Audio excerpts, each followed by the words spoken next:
Hello my dear friends, we're back again with the fourth video in the installment of the 5 psychic categories. So you can see my dog is trying to get in on the video here. This video is about claircognizance.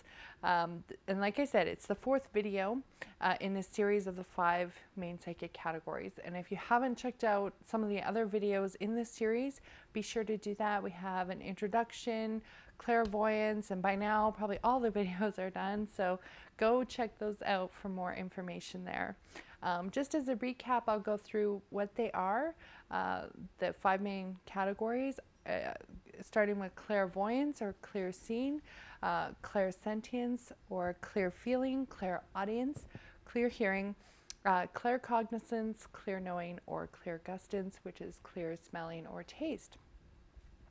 So when it comes to claircognizant, I would say this is the one that 99% of people have experienced before, which is just a clear knowing. It's a gut feeling, you know something is going to happen, and it can be big or small. And it often manifests in our life every day. Little things will get whispered in your ear and you'll just know, although we don't always follow them. So you don't really need any other type of psychic abilities, but it quite often all goes together. So as I mentioned in some of the other videos, is as you start unlocking your psychic abilities, all of these things start unlocking a little bit at a time. So with clear knowing, you might get a message, you might get an image, all these things, they'll come together and work together to give you the most effective message. So like I said, gut feelings. Knowing something is not going to be great before it happens. Quite often when I was younger, this was the thing that would come through to me because I was completely blocked off. I didn't want to know anything at all because it would scare me.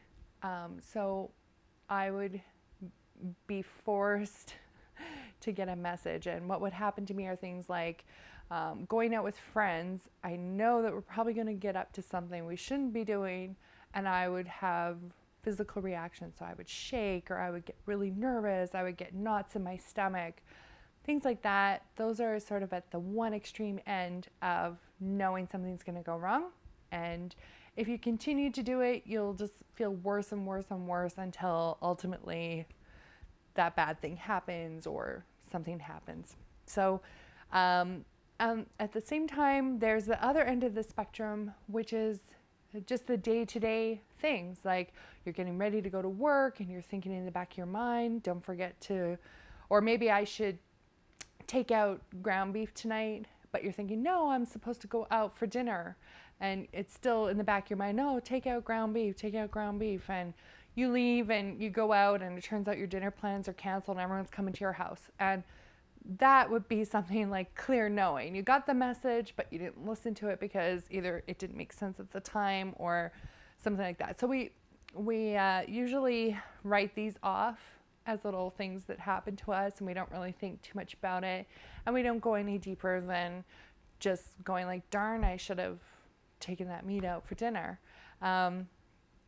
So these are things that can all be built on the clear knowing. Those little gut feelings, you can expand on that. And the way to do this is by simply acknowledging them when it happens. So anytime you get those feelings or you get those messages, the best thing you can do is act on them. So even though it doesn't make sense, you act on it. What that does is it helps you build trust in yourself. It helps you build trust in the instinct, and it helps you get more information when you need it. So instead of just doing what's instinctual and going, no, I'm going to ignore this, then you can start cultivating and start recognizing that these are actual things that you know. The other type of clear knowing is, well, for me, being an empath as well, it comes from that. It comes from understanding and knowing something, especially about people when you first meet them. So you just meet a person and you have an idea about what their personality is, what they're like, All those things are just, you know it to be true. You know if they're good, you know if they're bad. You know, people call this, oh, I'm a good judge of character. But really what it is, it's clear knowing. It's in using it with being empathic to other people. Using those together is building that ability. So it's not just a common thing that people are good judges of character. It's you actually have an ability and you're using it when it's in that convenient moment. And I see that a lot in the corporate world.